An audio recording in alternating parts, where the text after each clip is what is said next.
It's the old Doctor Who show, episode number 4, Tomb of the Cybermen. Go forward in all your beliefs and prove to me that I am not mistaken in mine.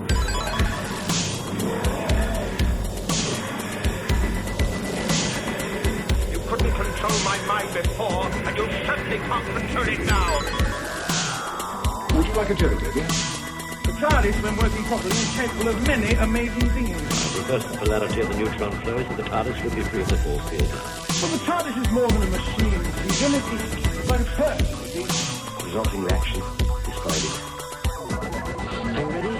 All right, we are here with the old Doctor Who show. I am your host, Eric. And I'm your other host, Dan. Two hosts. How are you doing, Dan? I'm doing great. Doing really good. What's up with you right now? I am ready to record our podcast. Oh, is that what we're doing today? That's where I'm coming That's from. what we're doing today. All right. Speaking of which, today we're doing Tomb of the Cybermen, and I don't know about you, but when I went to watch it, I noticed that it's gone from Amazon Prime. No way. So I'm glad we introduced Hulu Plus. Yeah. They're gone. They're all gone. So all BBC shows, including Doctor Who, classic Doctor Who, except for Orphan Black. Yeah, I was reading an article on The Verge. Because they have an exclusive. Yeah, so it looks like Amazon wants to do this whole exclusivity thing where any show that they carry cannot be carried at the same time by other providers. So they're trying to take on Netflix. I think it's a really interesting strategy, and I don't know what they're doing with that. But, you know, I don't get Prime because I want the video. I get Prime because I want stuff delivered quickly. So they're not incentivizing me.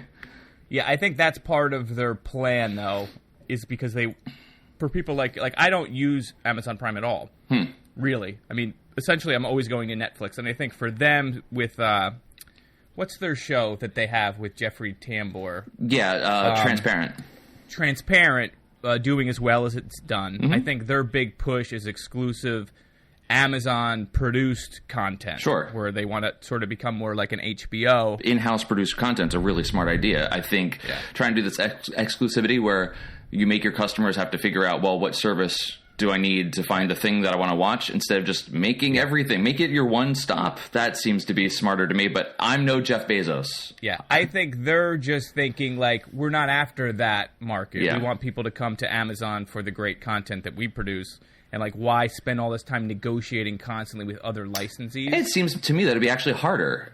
It seems like it'd be harder that they'd have to negotiate these exclusivity deals rather than just a common carry deal that seems like anyone would. That'd be like off the shelf sort of deal. I don't know. I feel like it's either us or it's not, and if it's not, we don't really care that much because we're moving in this other direction. Maybe. Because I mean, there's Hulu Plus and and Netflix. I mean, one person's going to win. Yeah, Hulu Plus always had the largest catalog of Who episodes, of classic Who episodes. Who uses Hulu Plus? I think I might be the only one. It's you and that guy Steve. Steve Hulu. Steve Hulu, yeah. Because it's his family, the Hulu empire. Honestly, I gotta say, as quirky as Hulu is, and it annoys me that I have to pay to watch it on different devices, pay to have the back catalog, and pay to have the opportunity to still have ads shoved in my face.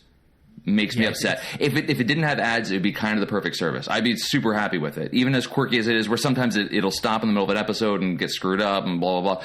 And the interface is not the best. But if I didn't have to pay for ads, it would be the best. It would kick Netflix butt, especially for the content that I want to watch, which is, a lot of the Who current seasons of shows that whatever. I'm doing an ad for them right now. So yeah, they always had good like BBC stuff too, like that. What was that spy show? I can't remember the title, but the guy is very funny that was in it. He played like, I don't know if he was a teacher. He ended up being like an MI agent. Oh, The Wrong Mans? You know what I'm talking about? The Wrong Mans? No, it was called, I feel like it was called Spy, but... no, I do know exactly what you're talking about. Yeah, I saw an episode really of it. Good. I had only, there it is, Spy. It is called Spy. I was right. You win. But anyway, so that's the deal. So Amazon Prime is out. Unlike the Netflix deal, I feel like this is not temporary. I feel like this is probably gone. It's going to be gone. I think you're right. So we'll update the site and remove that. Yep. Hulu Plus is going to be the way to get most of the episodes that we're going to discuss, but we'll note where you can get the other ones as well. Or buy them. Or buy them. Yeah, you can buy them from iTunes for the most part, so... there's certain ones I wouldn't want to buy from iTunes, so you could... I would check the Hulu first. So anyway, that's the deal. And then you also went away, right? Yeah. I'm recording this on a Sunday. Got back from skiing in Colorado. The boyfriend and I went out there and hit some incredible mountains while we were out there to ski. And what else do they have out in Colorado? They have... they have legalized marijuana. That's what they have. So hold on. So back up. So you... Because I don't understand. I mean, I understand how marijuana works, but with these legal dispensaries, if you may divulge me, sure. So these are just set up like coffee houses, in Amsterdam. No. Well, I've never been to Amsterdam. This is the first time I've been to such a place.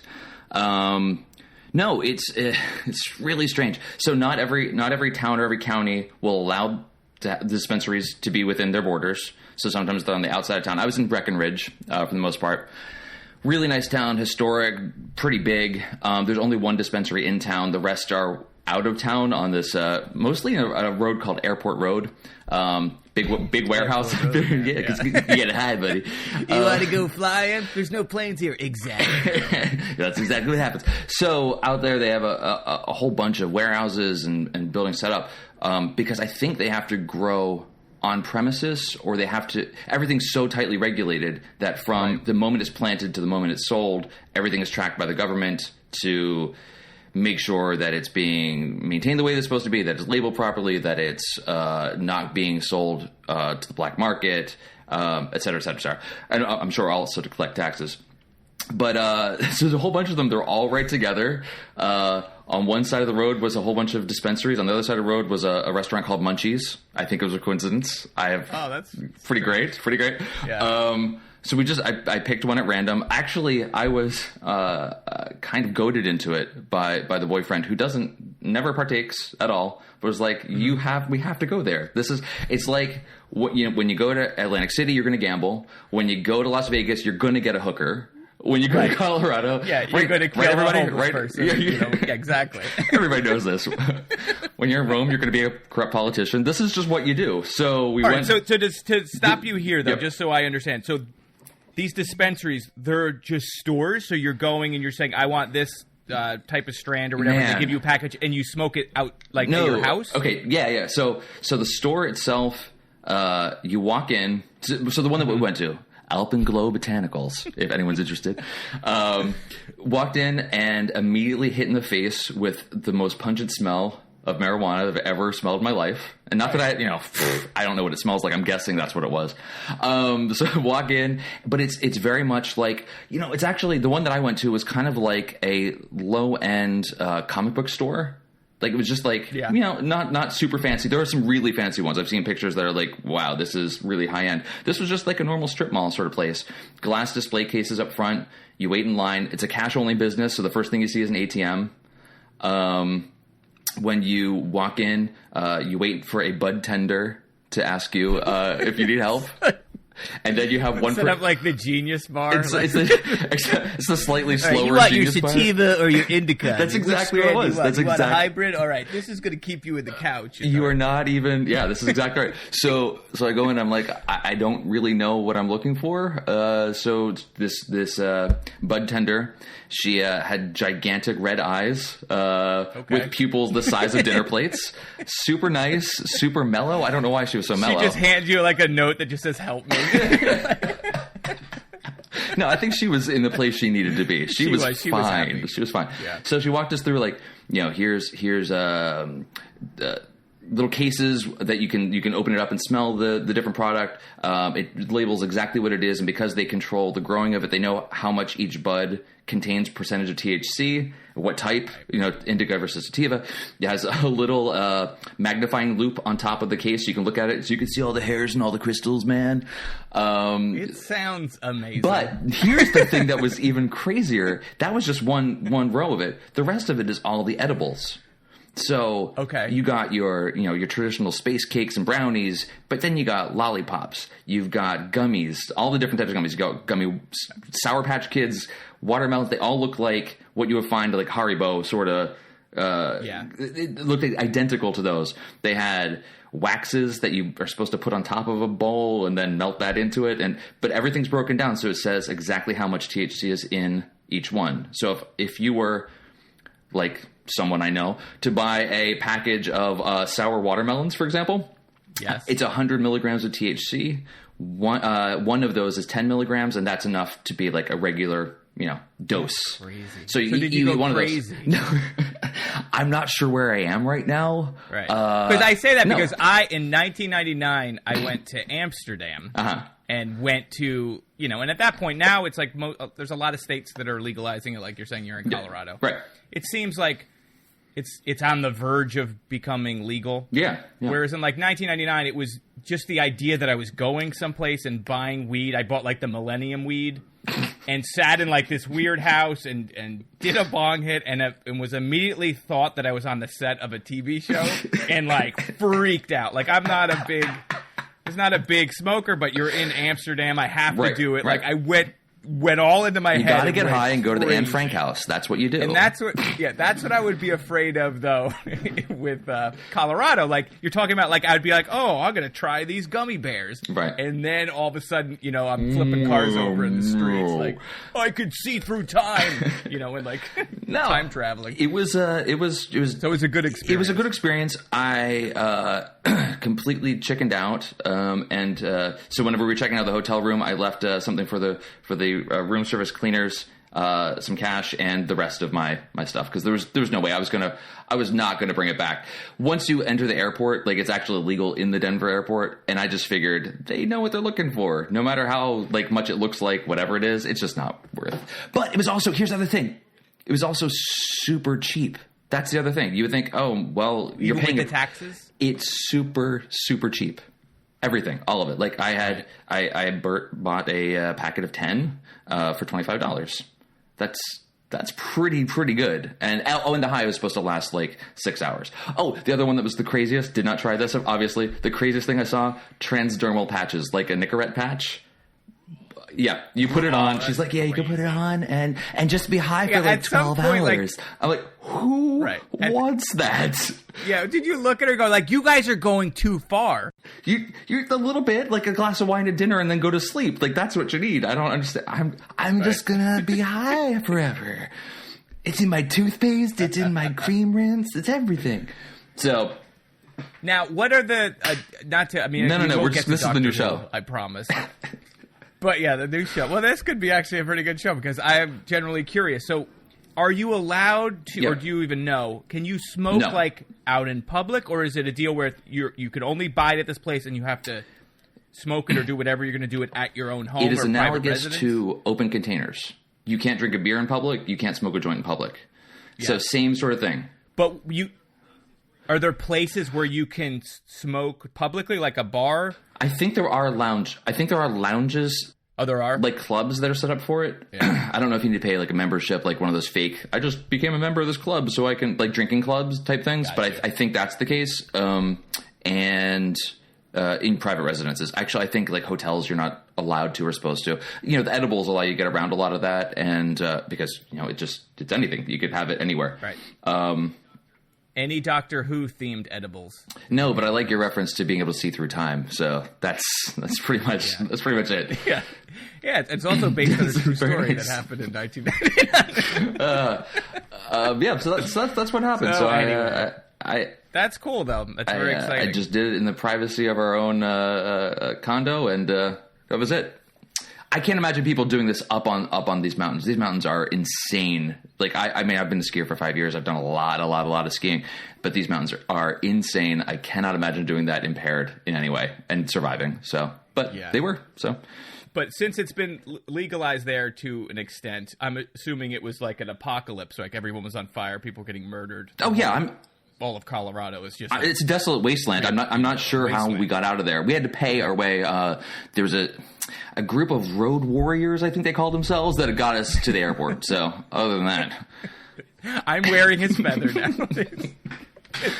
and his football gear. It's the only way up. All right, so let's get into, speaking of tombs, which no one brought up, and I'm going to bring up now. Amazing segue. Segues are important.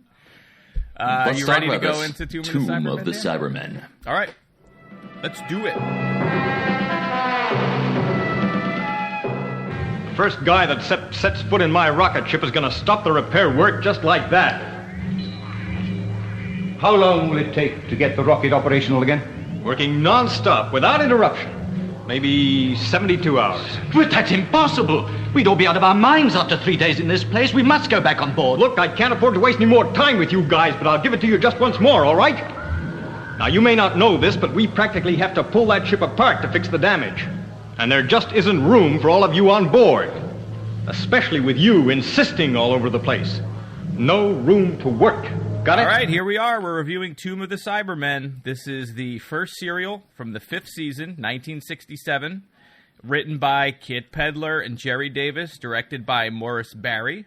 Very, very quick synopsis. The Doctor and his companions, Jamie and Victoria, cross paths with an archaeological expedition on the planet of Telos, who have just unearthed the secret tomb of the Cybermen. Yeah. That's pretty much all you need to say for the... now, we're jumping in because we're not doing the show in a chronological order. So, we've seen Jamie before when we did The Mind Robber. Yes. And this is 3 seasons... No, this is a couple seasons after that. No, this is before, right? This is, I think, the first... Oh, this is the first serial... I don't do my homework. ...of Patrick Troughton that survived. Okay. The Mind Robber is the second serial in the 6th season. But anyway, yes... Victoria, this is her second serial. She was introduced in the one immediate before this. Yes. Which does not exist. Okay, great. So I'm glad we didn't see it. So she is 14, 15 years old. She was born in 1852 to a wealthy British family. Her father and his scientist friend were trying to develop a method of time travel, and apparently that something went wrong and it connected them to the Daleks on their planet of Skaro, and they held Victoria hostage. So things went wrong. She became an orphan, and now she's traveling with the Doctor, kind of as the Doctor's a surrogate father figure in a way, and Jamie seems like a very protective sort of like big brother. So she's traveling with them now. Victoria is interesting too because there's only 2 serials that survived with her. Okay, this one and another one called I wrote it down here somewhere. Enemy of the World. Okay. Everything else is like partial, like she was in the Ice Warriors and there's like missing episodes. Like poor Patrick Troughton really got the shaft. I mean, it seems like most of his stuff has just been erased. So like this is so this is during the era of BBC when they were re-recording over the tapes. Is that what he's a casualty of? Yeah, because I think this is actually the first Patrick Troughton one that you can get that's complete. Yeah. Okay. So yeah, starting in this episode, it kind of like we've seen in the previous serials, it kind of just picks up right at the tail end of the previous episode and dives into the new story. So yeah, so we start off in the TARDIS. They're gonna begin their next adventure. They don't know where they're going, obviously, because nothing works the way they expect it to. Yeah. And you had mentioned Victoria. This is her first journey with them. Yeah, as you said, the previous episode they sort of inherited her. Yeah, I mean, obviously she's seen alien cultures. She's seen the Daleks. She's seen what they can do. But is still on board to go traveling. Yeah, her character is strange. I liked it. She was definitely a very quick-witted sort of character. Well, I don't know about quick-witted though. There's a part where she just like goes into the Cybermen recharging machine for no reason. All right. It looks completely dangerous. She's also like unable to help herself at pretty much. She has to get like a guy to hit a switch or something at one point. She's like, right. You have to hit it. You're the one that saw it. Like, right. So yeah, that was. I felt like she's a little uneven. I don't think that's her fault. I think that's the writing. No. I mean, it is. I think as an actress, I think. Oh, she's a very charming actress. I really actually enjoyed her very much. Yes. I think all the characters really. We saw so much more of the characters as we've been watching more of Troughton and seeing Jamie again and the relationship. I guess this is happening before then, so you're kind of establishing more of the relationship than we saw in Mind Robber. But this Jamie teases the Doctor about trying to have a smooth takeoff so he doesn't frighten Victoria, and the Doctor just kind of takes umbrage at it. But it's like this teasing relationship that's developing between the two of them. At one point, the Doctor kind of slaps him on the back of the head to shut him up. I mean, there's just like this definite playful banter and relationship between them that I thought was really cool. What also happens in this episode is Victoria finds out how old the Doctor is. So 450. 400. He thinks he's about 450 Earth years old, which is kind of cool. So she kind of treats him like an extremely, extremely old grandfather because she lets him sleep at one point because if you're that old, then you're going to need to sleep. Yeah. So we actually kind of get an establishment of how old he is at this point. Yeah, and he consoles her a bit too, where she's, obviously her father had just passed away, and he does this nice little speech, which actually I can play now. Yeah, go ahead. About his relationship with his family and how he can no longer really remember them, only when he wants to, and so we'll play that now.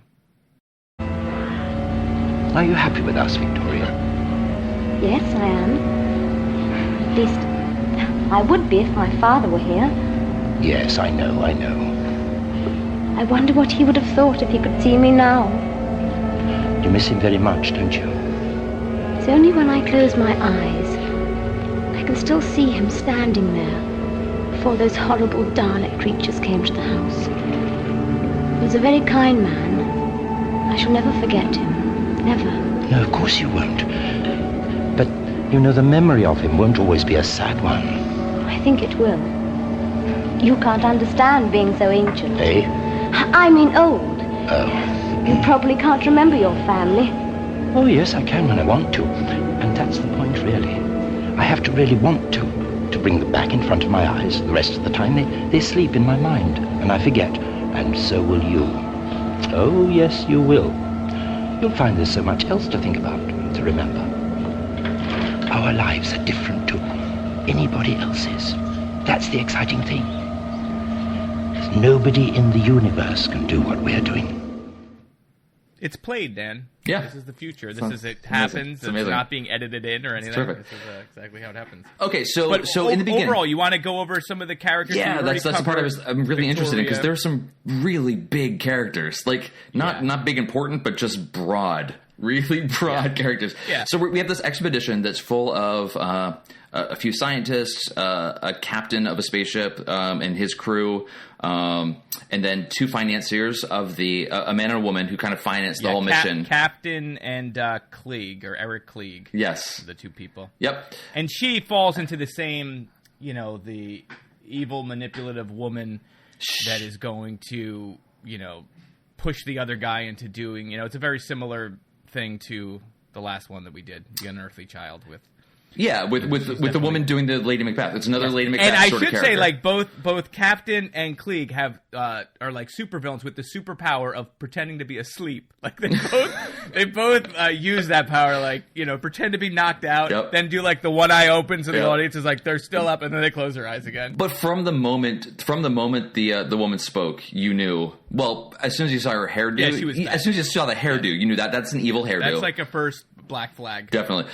The only black person in the show that we've seen so far is their servant, slave manservant who can't speak. Really? Like, what's wrong with him anyway? A gigantic, strong black servant. Really? Yes. Yeah. His name was Stereotype. Oh yeah, it's not Doberman. It's like Toberman. Yeah. Yep. That was a little much. It was super off-putting. Super off-putting. He was. We'll send the big. It was racist. It was space racist. It's space racist. It was future racist. Yeah. So that was really odd. And she's immediately using money to, lure people into doing dangerous things. We lose one of their crew. A lot of people die in this. There's multiple crew members that get killed. A whole bunch. I mean, so they find that this tomb. It has these big, almost hieroglyphic sort of style of the portraits of the Cybermen that just looked.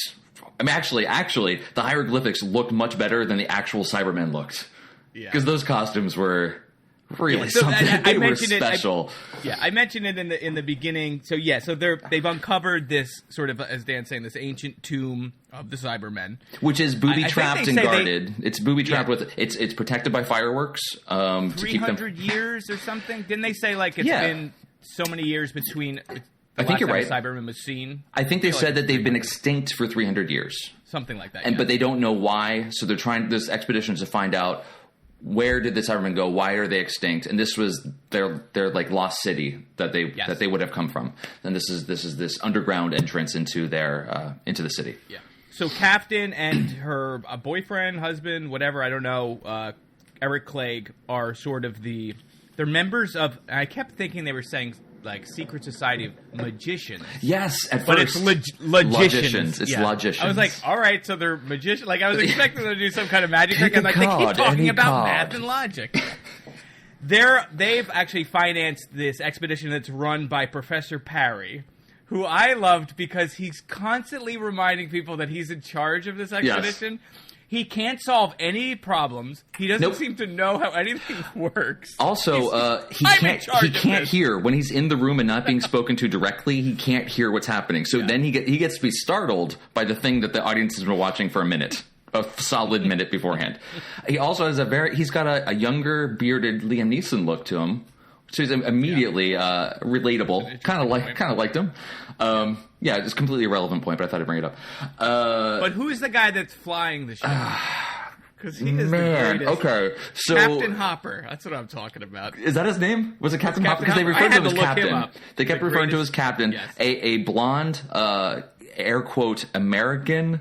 He's not getting 50 pounds now. Come on, Pop. Come on, Pete. This guy is fantastic. Do we know anything about this? He doesn't sound like he's an American. He sounds like he is he's doing really bad actor doing a horrible... He's doing an American accent, so it's trying to be like a James Kirk, I'm guessing. Yeah, okay. I can see that. But it's all strange American accent with nothing but cliches. But even in 60 whatever, they seemed like dated cliches then. They didn't seem current. It was like Rat Pack sort of. Yeah, I just kept going back to him because like his lines were always like, "Okay, I got it," and like just like he's constantly, and also his character, because they have to set it up that they can't leave. Right. So all he does is he shows up every episode, usually just to say, "Still working on the ship. Don't even go there. I can't build it if you're not there. Gotta go, guys. Bye." And then he leaves. Right. He's almost on his own episode. Like, he doesn't barely interacts with people. He just says... Yeah, actually, no. The lost episode just follows him, just fixing the ship. Oh, I would Yeah, they recorded over that one, too. Now, it was just him. While we're talking about him, did he look familiar to you at all? No. Okay, you have seen him before. Oh, all right, I'm going to play really? a clip now I'm and excited. see if you could recognize this. Okay. Hopefully it's loud enough.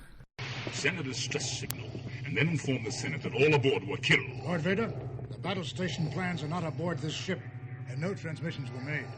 Our escape pod was jettisoned during the fighting, but no life forms were aboard. That's him! Was that Grand Moff Tarkin?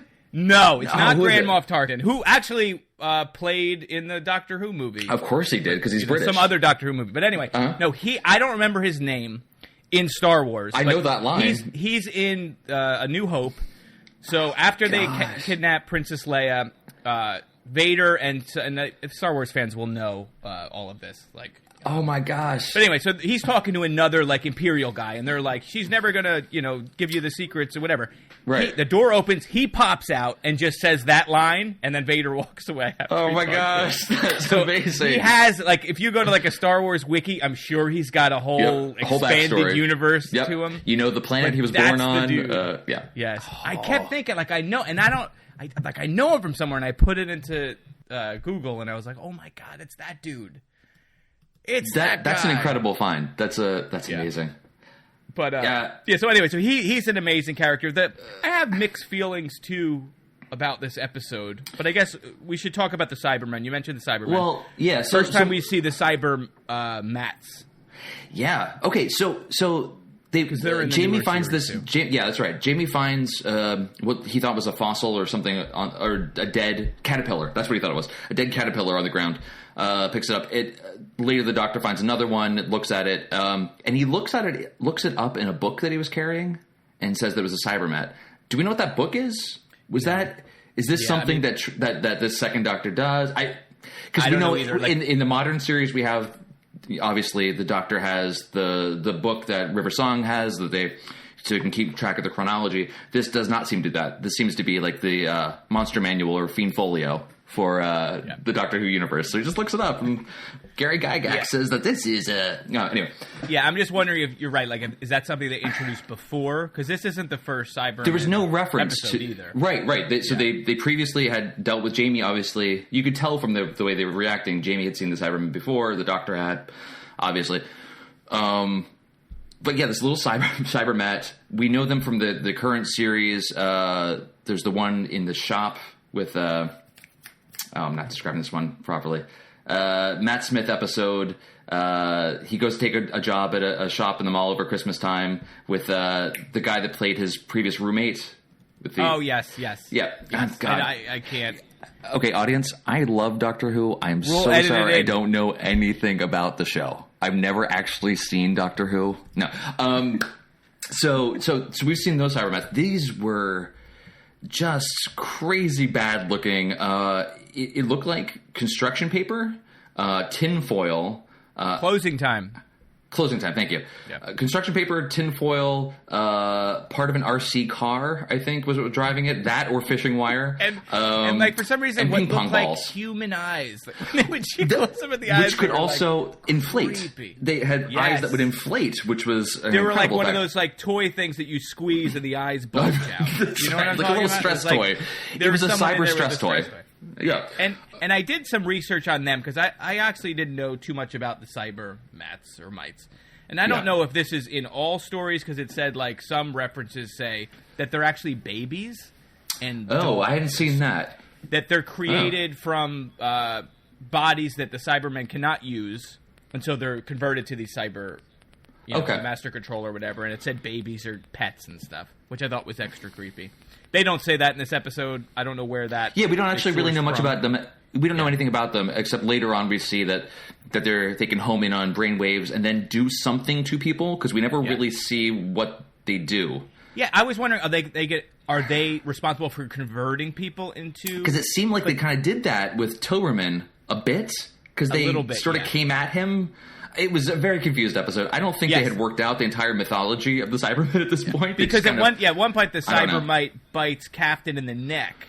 Yeah. And when I'm watching, I'm like, oh, maybe she's going to convert at some point. But that never happened. That didn't happen. It was confusing. And plus, there's like these little things on the ground. And they do this like elaborate thing, the Doctor, to get out of it, where he runs current through the floor. And that somehow destroys all of them because it shorts them out. But it's like, you could all just kick them. There's like, there's not that many on the floor, to be honest. Right. Like, they're everywhere. This is towards the end. This is towards the end, and they're trying to find an exit out of the main control room, and they go one way, and there's one tiny Cybermat there, and they scream and turn around. Right. They go to the other door. There's another tiny little. It was completely unrealistic. I was not. I don't know. They were just crazy bad looking and super small, and you could just shoot them with a gun. I did like. I mean, again, I said I had mixed feelings. Like some of it, I think works really well. Mm-hmm. As it goes on, it seems to lose a little bit of something. But I do like that it feels like an old horror movie. You know, like an old monster movie, really. I mean, a lot of the old Doctor Who's are like that. I love the stuff where when they got into the pyramid or whatever it is, the tomb underneath, right. Yes, and like even like you mentioned, like the Cybermen looking poor. Yeah. I liked like when they were clawing out of like that cellophane or whatever. I thought that was like cool imagery. So they go into the tomb, which is below the control room. They figure out that all the control panels are working on some sort of logic gate that whatever. I don't know. These logicians completely get it. The Doctor gets it. Or at that point while I'm watching it, why are these magicians like so interesting? Are they going to cut a lady in half? Yeah. So they figure out like how the symbolic logic works, and they can open up the doors, whatever. So they get down into the tomb, and everything's frozen down there. So the Cybermen, that's what's happened to them. They're frozen. We don't know how at this point, but they're frozen.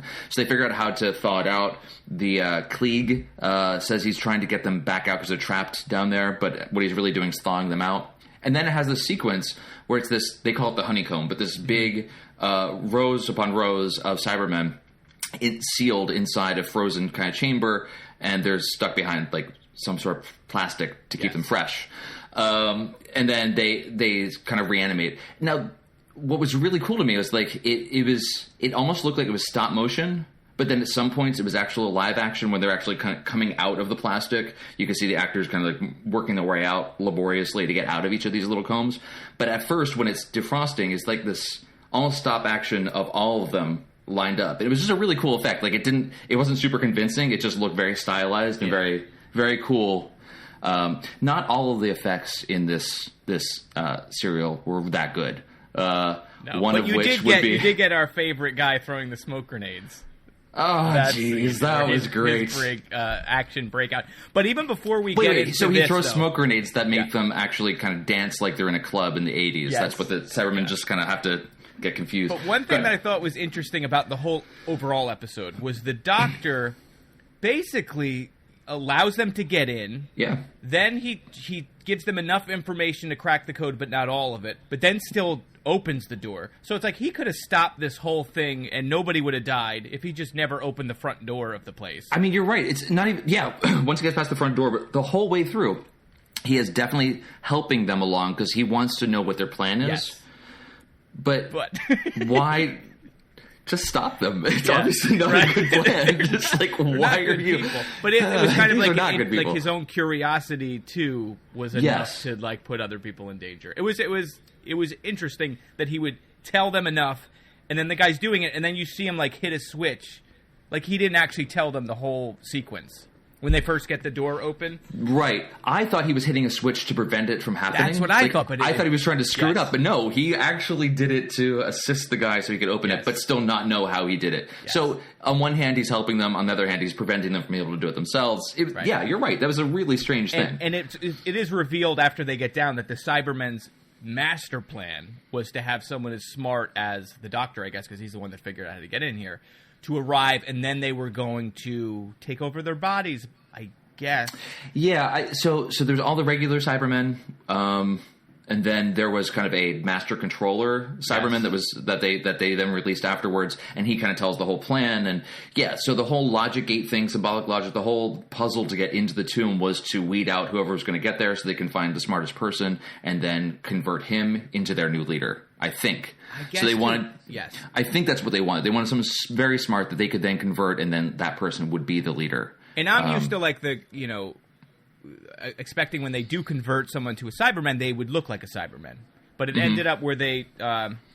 Toberman is converted, but really only his arms, right? He gets, like, robotic arms or something, but he's pretty much... Because he wasn't so smart, obviously. Oh, is that... Did they say that they couldn't use his brain? That he was... No, they didn't say that wasn't his brain, that he was very powerful and we can use him. So I think they converted the part of him that was he was a super strong guy, so they converted his arms and kind of controlled him through laser waves or something. Yeah. I don't know, to kind of mind control him. And I think that they didn't convert him the whole way because they wanted the cyber leader wanted him to go back to the group and he could control him from within them. So he wasn't converted the whole way. I think they would have, but in this case they just needed his strength. Yeah, and I also like the Toberman overcomes his controller because the Doctor talks to him and says, you're human. Think of the two bad people, Captain and Clig.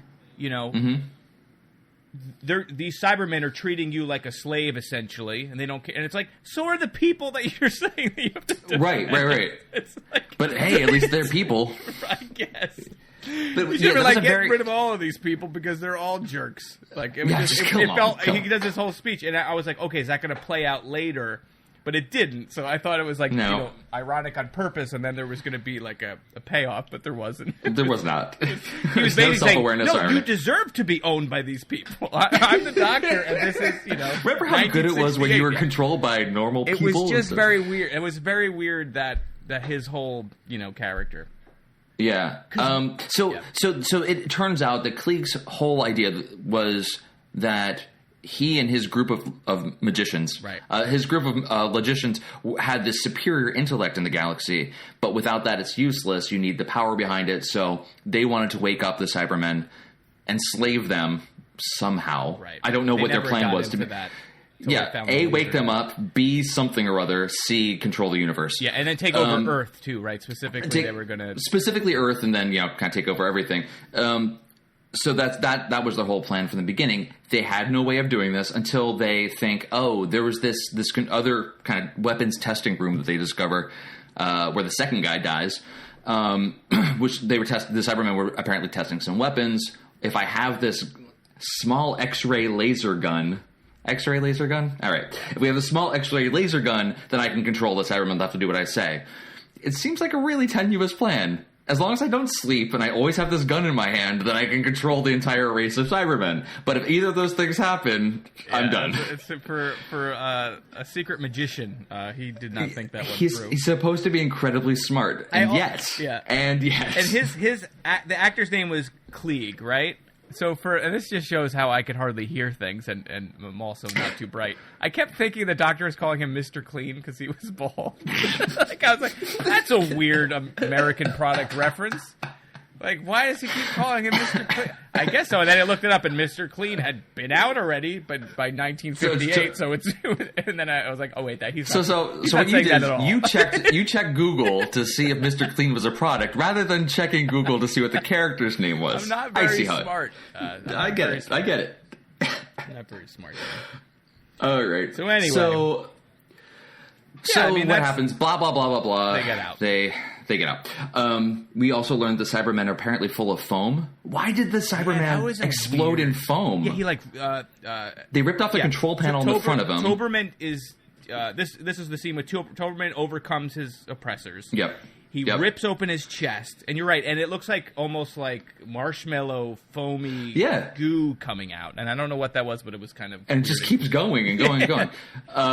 So that was strange. Then just because. You know, it's it's classic. The fishing line you're talking about? Yes, it's classic Who. So people always talk about how the effects are horrible. Here's an example. Earlier in the episode, when they first go into the tomb, Toberman is fighting with one of the Cybermen. I don't know if it's the leader, but he's fighting with them hand to hand. And the whole time that they're fighting, you see a gigantic line attached to his waist with a gigantic buckle like a carabiner attached to him, clearly pulling him up. So you know in about 3, 2, 1 he gets picked up and thrown. Yes. And it's so horribly done. The second time they're up towards the end of the episode, they're up in the control room. Toberman has now fought back against the mind control. He's going to help them. He is now tussling with the leader. You see the reaction shots of Jamie and the doctor watching them go off camera, and then Toberman comes back on camera again, clearly carrying a dummy, and throws him against the control panel. It is so obviously a dummy. It's crazy bad. So that's how they knock him out. And yeah. Anyway, so the whole thing wraps up with the doctor taking the rest of whoever survived after this episode. Electrifying the control panel, electrifying the hatch, electrifying the door. So he seals it up, so no one could ever get back in again. Except there's a cybermat that's left outside. And that's why I started to think, okay, well then that makes sense if these cybermats convert people. So only one needs to come out, and then Cybermen will be reborn somewhere else. Yeah, right. I think that is the case, or becomes the case, or whatever, because these stories kind of evolve. Yeah. We really didn't talk about Victoria much in this episode. I mean, she didn't do anything physical. She was always left behind. The ladies have to stay behind while we go into the tomb. No, so she was always literally say that. I think at one point she's like, they say I wish several times. I was a man, and it's like, oh, come on, because you get like Zoe, one season later, and she would not be doing any of that stuff. So I didn't love this character at all. Except that she didn't have any of the physical. She didn't do anything really physical, but she did use her wits to trick them, to misdirection, and to also to help everyone out. Complete fairness, this is her first episode.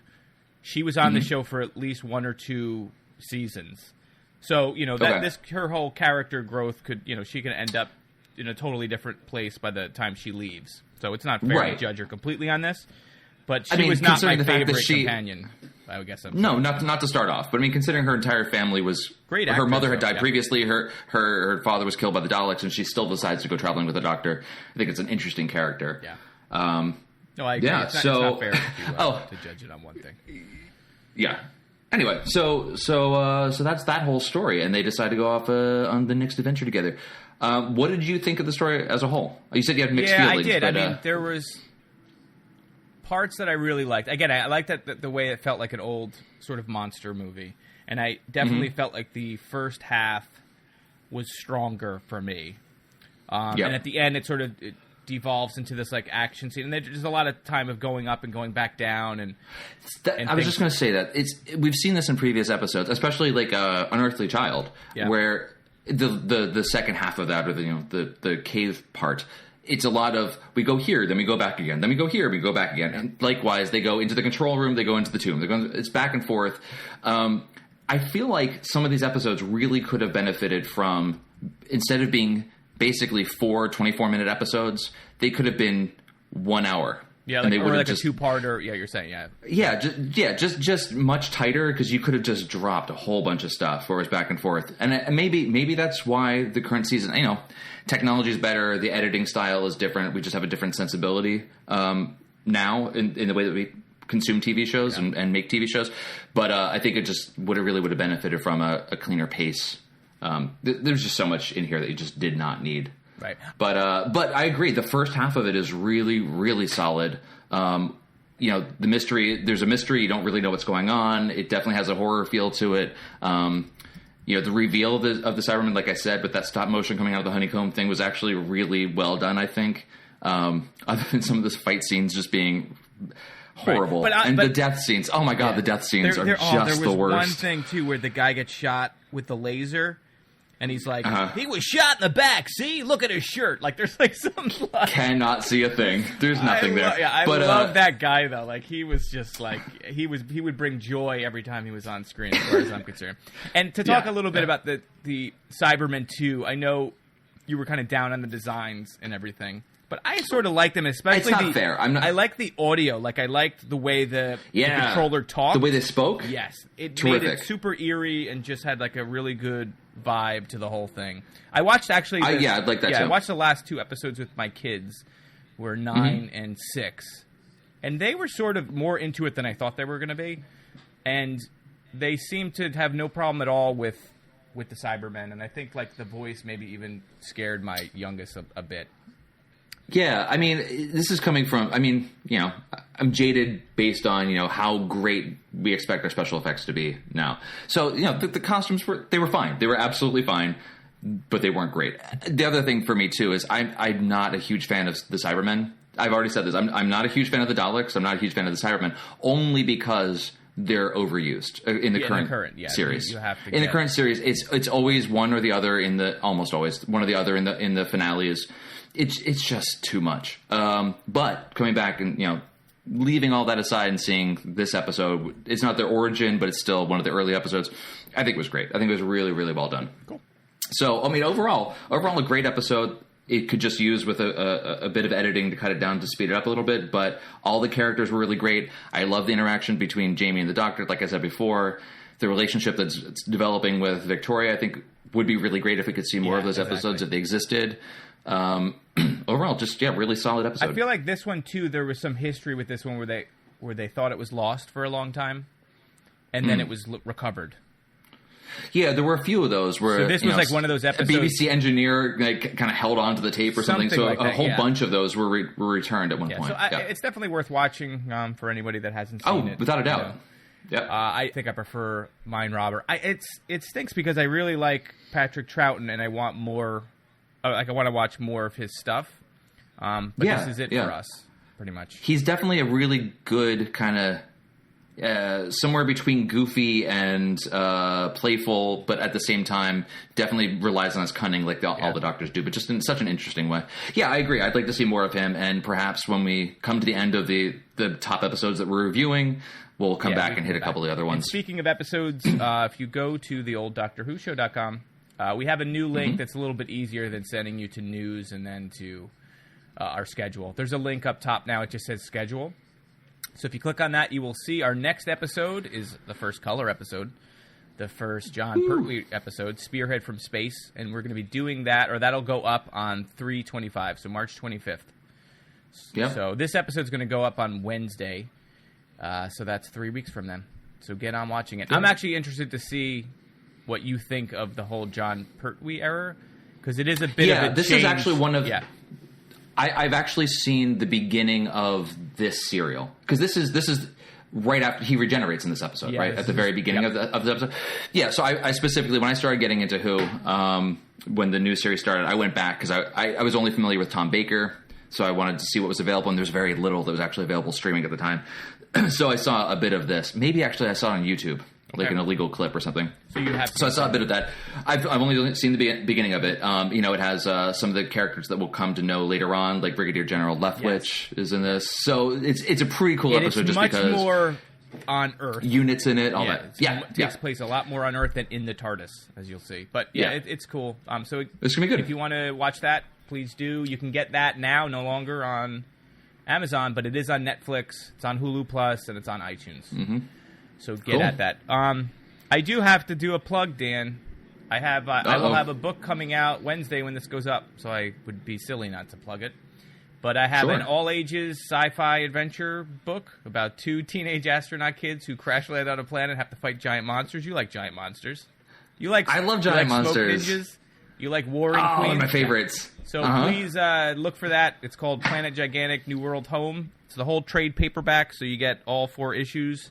That will be in stores on the 4th, March 4th, the day this goes up. That's fantastic. So get on that. You get it on Amazon. You get it on Comixology if you like digital, Dan. Are you going to be in comic book shops? Yes, you can go to a comic book shop. As long as they've ordered it, which they should, you should be able to find it. Will most places be able to order it into the store for them? I mean, if they don't have it, you can tell them, order it for me. I mean, go to Amazon because you can get stuff for cheap, but go to your local comic book store and support them. And you'll find other stuff there. And, that's it. So that's going to be out Wednesday. You can reach us together at the Old Doctor Who Show at gmail.com or on our website, theolddoctorwhoshow.com. And please subscribe to this thing, you monsters. Subscribe to this thing. Why are we telling you? No. You guys tell your friends to subscribe. You've already done the work. I'm sorry for him yelling at you. Guys, we love you. I'm sorry. Those people you called friends, they got to pick it up. No, all we're looking for, not a lot. We're just looking for a subscription. We don't want to talk into a vacuum. Yeah. So anyway, anything for you, Dan? You can read my tweets at I tweeted DanJNJ. DanJNJ. What about you? In the house. What about you? Oh, I am eGrissom. I do. You can find me at eGrissom, at eGrissom. Cool. Or you can go to ericgrissom.com and you can read free comics and get my Twitter account and contact me and do all that kind of cool, fun stuff. Because you're so fancy. Because I'm fancy with my funny books. All right. All right. So thank you. That was a lot of fun. Thanks, everybody. I like this episode. Talk to you soon. I reviewed it with you. See you guys. I liked it too. Bye. So wonderful. Bye. Have you any idea what it's like in this deadly building? Well, it's not exactly peaches back on the ship. Until I find out who broke into that rocket. Oh, what? Who broke into the rocket. Until then, I'm going to keep a round-the-clock guard on it. I see. I'm going to get off this place with my skin still fitting tight all over, all right?